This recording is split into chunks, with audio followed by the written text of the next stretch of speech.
This is Lisa from Mobile Tech Review, and it's Smackdown time. I know they're glass. I probably shouldn't do that, right? But it's Gorilla Glass. It's okay. This is the Samsung Galaxy Note 7, and this is the incumbent. Came out in March of 2016. This is the Samsung Galaxy S7 Edge. Both big displays, both have curved glass. There's a lot that's in common, certainly, with these, but the Note's newer. The Note's $100 more. Is it worth it, really? It's not so much of a smackdown as to help you decide whether this is worth the $100 extra. And we look at it now. Braintree Payments is the sponsor for this video, and we thank them for their support. They help these videos keep going. They do mobile payment systems, in case you're wondering what they are. It's not easy developing commercial mobile apps, but that doesn't mean accepting payments has to be hard, too. Braintree makes integrating mobile payments a breeze. They allow you to accept nearly any kind of payment from any device with a single integration, so no redoing your code 3 times over. iOS, Android, JavaScript for online, PayPal, Android Pay, and whatever comes next.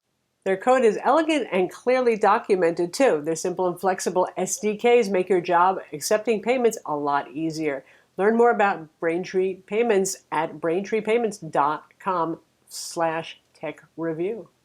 First, let's talk about the difference in size, or the almost non-difference in size. Surprisingly, the Note has a 5.7-inch display, whereas the S7 Edge has a 5.5-inch display.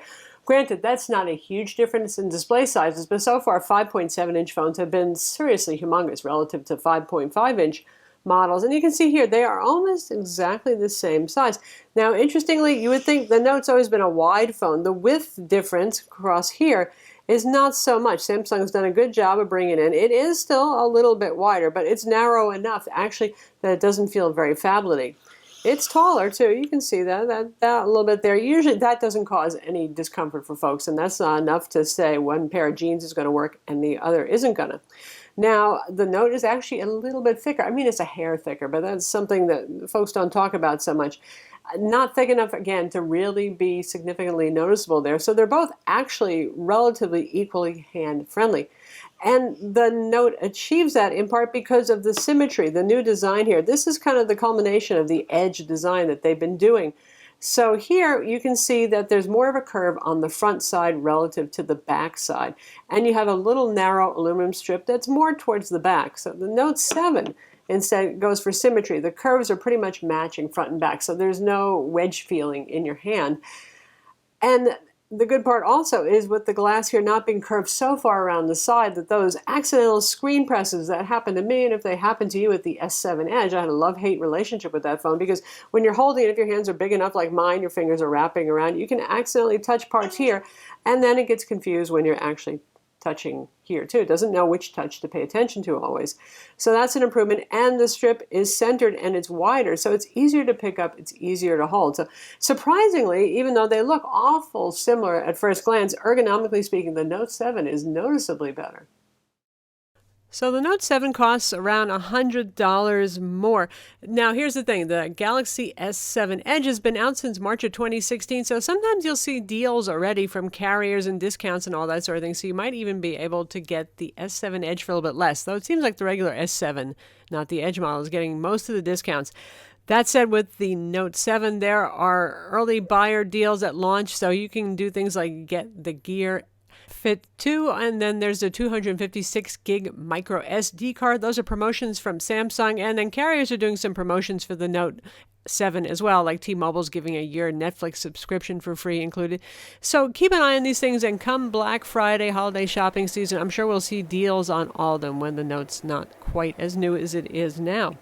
When it comes to colors, both of these are available in Onyx Black, Silver, and gold for the S7 Edge in the United States. Overseas, the Note 7 is also available in gold, but not in the US. But there is the new coral blue color. So if you really like coral blue, that's Note 7 only. In terms of layout, they're both the same. They have the nano SIM and micro SD card slot up top. They have the volume and power button in the same place. They both have a front fingerprint scanner, same generation, same functionality. But the Note 7 adds an iris scanner, so you can use your eyeballs to unlock the device. Is that a huge selling point? That's up to you. Then, of course, there's the pen that you get with the Galaxy Note line. And if you've used it before and liked it, or if you think you might use it, well, that's an important feature, and it's pretty much the only smartphone on the market with that kind of feature. For taking notes, it's really darned handy. If you like to draw, it's absolutely wonderful to have as a pocket sketch pad. Both of these use the same Qualcomm Snapdragon 820 CPU with 4 gigs of RAM. There's nothing faster yet from Qualcomm, hence there's no change for the Note 7. So they're both equally powerful. They benchmark the same too. With the Note 7, you get twice the storage, though, 64 gigs versus 32 gigs on the S7 Edge. So keep that in mind for those of you who love to install lots of apps. Of course, they do both have micro SD cards, so you can move apps to card, but the app developer has to support that for that to work, and a decent number of them do at this point.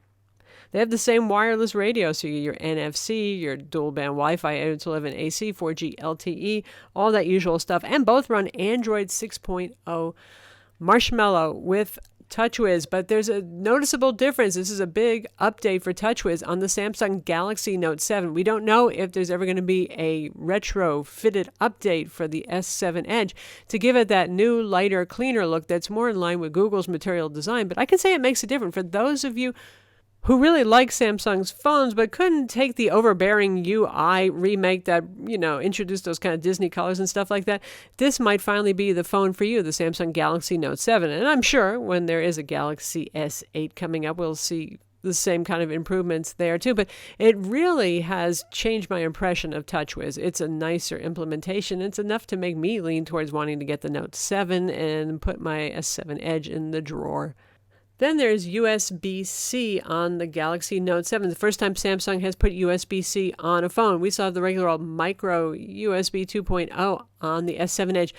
That's not a deal breaker right now. It might even not be within the coming year for you. But if you've just picked up a new laptop that has USB-C and you have dongle adapters around for USB-C to peripherals, that could be a selling point. It is the more modern one. But either way, you're going to get fast charging with a fast charger in the box, and they both support wireless charging too. So yeah, it's nice to see them moving forward, and some people are really excited by USB-C. Others could care less and don't even quite understand what it is just yet.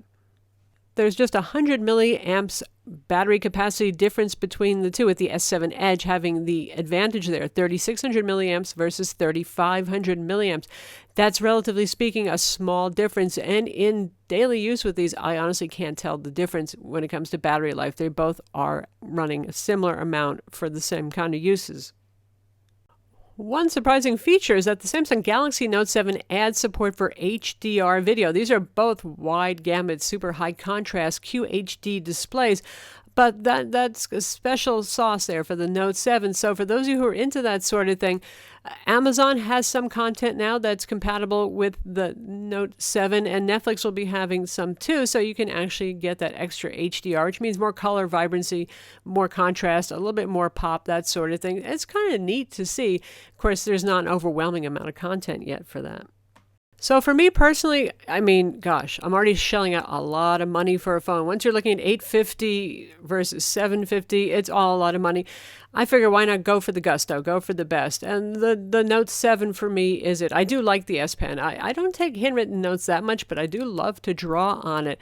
I like the added storage. I particularly like the ergonomics being improved. It's easier to handle without accidental screen presses. It feels really nice in the hand, where I never felt like my S7 Edge was something I just wanted to hold on to just because it felt easy to hold on to and good to hold on to.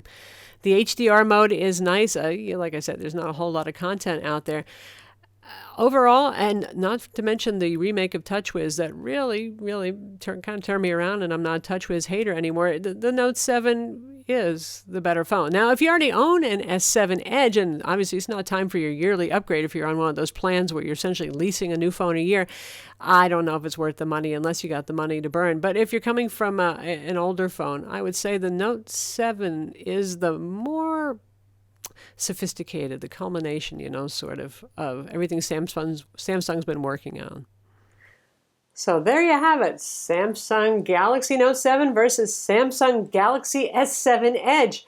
Hopefully now you have a better idea of whether it's worth the extra $100. And yeah, the Note is more than just an edge with a pen. But it does cost $100 more, but you get more in here, so that's pretty fair. Are those things important to you? You know better than me, but now you know what the differences are. I'm Lisa from Mobile Tech Review. Be sure to watch our video reviews of each of these products, read our written reviews on mobiletechreview.com, and subscribe to our YouTube channel for more cool tech videos.